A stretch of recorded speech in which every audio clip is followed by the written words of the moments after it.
দুপুরে গরম ভাতে ডালের সাথে এরকম যদি একটা রেসিপি হয় জাস্ট জমে যাবে। নমস্কার বন্ধুরা, সুবর্ণা দাস অফিসিয়াল চ্যানেলে সবাইকে স্বাগতম। আজকে আবার চলে এসেছি একটা নতুন রেসিপির সাথে।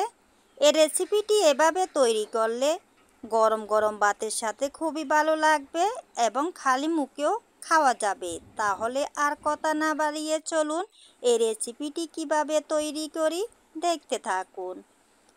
ভিডিওটি দেখার আগে প্রথমে একটা লাইক দিয়ে শুরু করুন। এখানে আমি দুটো আলু প্রথমে সিদ্ধ করে নিয়েছি। এবার এই আলুর পিসগুলো একটা কাঁটা চামচের সাহায্যে আমি ম্যাশ করে নিচ্ছি। আলুর পিসগুলো খুব ভালো করে ম্যাশ করে নিতে হবে, তাহলে এই রেসিপিটি খুবই ভালো হবে। আলু আমি খুব ভালো করে ম্যাশ করে নিয়েছি। দেখুন বন্ধুরা, আপনারাও এইভাবে আলু ম্যাশ করে নেবেন। এবার এখানে আমি দিয়ে দিচ্ছি দুটো বড় সাইজের পেঁয়াজ কুচি। পেঁয়াজ আমি একদম পাতলা পাতলা করে কুচি করে নিয়েছি দেখুন। আর দিয়ে দিচ্ছি আমি 3টে কাঁচামরিচ কুচি। দিয়ে দিচ্ছি আমি ধনিয়া পাতা কুচি। এবার এখানে আমি দিয়ে দিচ্ছি স্বাদ মতো লবণ, দিয়ে দিচ্ছি হাফ চামচ পরিমাণে হলুদের গুঁড়ো, 1 চামচ পরিমাণে দিয়ে দিলাম গরম মশলার গুঁড়ো। এখানে আমি একটা ডিম নিয়েছি। এবারে এই ডিমটা আমি ফেটিয়ে এখানে দিয়ে দিচ্ছি। এখানে আপনারা আরও বেশিও ডিম দিতে পারেন, আমি একটা ডিম দিয়েছি। এবার 1 বাটি পরিমাণে চাউলের গুঁড়ো নিয়েছি। দেখুন বন্ধুরা, পুরো চাউলের গুঁড়ো আমি কিন্তু দিচ্ছি না, অর্ধেক পরিমাণে চাউলের গুঁড়ো দিয়ে দিলাম। এবার সব কিছুর সাথে খুব ভালো করে মাখিয়ে নিচ্ছি।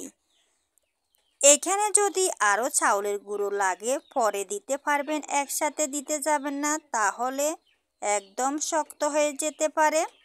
দেখুন বন্ধুরা, আমি খুব ভালো করে মাখিয়ে নিয়েছি। দেখুন এখানে আরও চাউলের গুঁড়ো লাগবে, এখনও একদম নরম রয়েছে।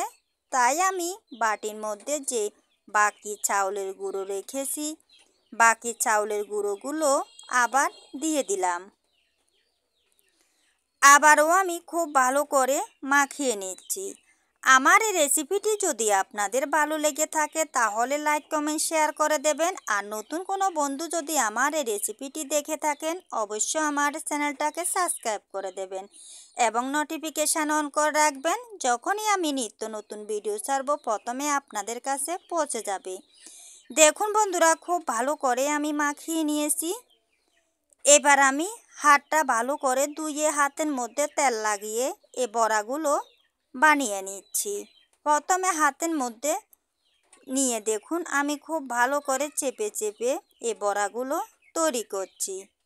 দেখুন কতটা সুন্দর করে বানিয়ে নিয়েছি একটা। এভাবে আমি আরেকটা বানিয়ে আপনাদেরকে দেখাচ্ছি। এই বড়াগুলো আপনারা একবার বানিয়ে খেলে রোজ বানিয়ে খেতে মন চাইবে। খুবই স্বাস্থ্যকর একটা রেসিপি। দেখুন বন্ধুরা, আমি আরও একটা বানিয়ে আপনাদেরকে দেখাচ্ছি।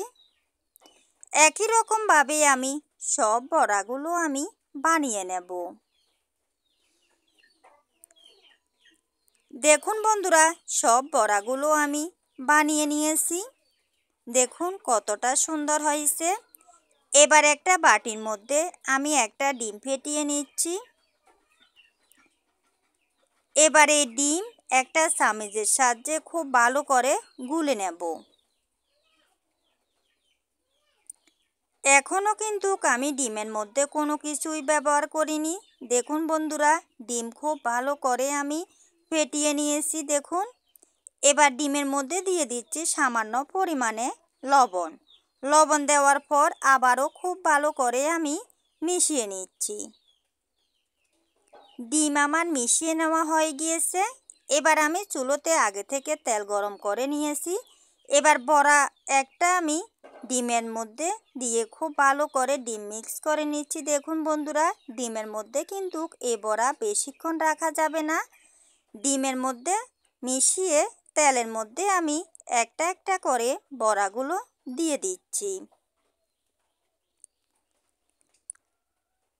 একই রকমভাবে আমি সব বড়াগুলো তেলের মধ্যে দিয়ে দিচ্ছি। দেখুন বন্ধুরা, কিছুক্ষণ পর আমি বড়ার অপর পিঠ উল্টিয়ে দিচ্ছি।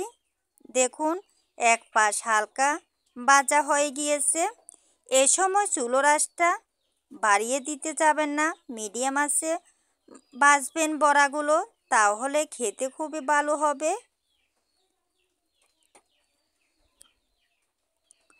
সব বড়াগুলো আমি এক এক করে উল্টিয়ে দিচ্ছি।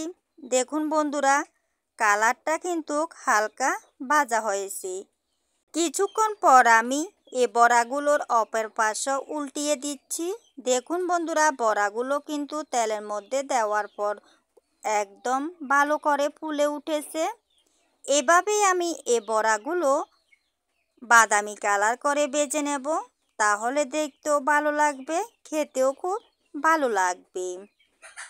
এভাবে কিছুক্ষণ পর পর উল্টিয়ে বড়াগুলো খুব ভালো করে ভেজে নিতে হবে।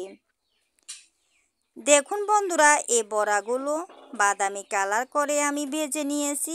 দেখুন কালারটা কতটা লোভনীয় হয়েছে।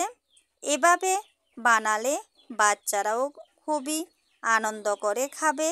আর এই বড়াগুলো আপনারা নাস্তা হিসাবেও বানাতে পারেন। এবার তেল ঝরিয়ে আমি বড়াগুলো নামিয়ে নিচ্ছি। দেখুন বন্ধুরা, কালারটা কতটা সুন্দর হয়েছে।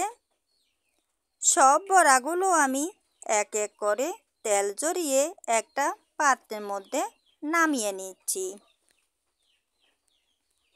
সব বড়াগুলো নামিয়ে নেওয়ার পর বাকি বড়াগুলো আমি তেলের মধ্যে দিয়ে দিলাম। দেখুন বন্ধুরা, এ বড়ারও এক পাশ হয়ে গিয়েছে, আমি উল্টিয়ে দিচ্ছি। একই রকমভাবে আমি সব বড়াগুলো একদম লাল লাল করে ভেজে নেব। এভাবে কিছুক্ষণ পর পর উল্টিয়ে পাল্টিয়ে একই রকমভাবে আমি এ বড়াগুলো ভেজে নেব। আজ এ পর্যন্তই বন্ধুরা, সবাই ভালো থাকবেন, সুস্থ থাকবেন।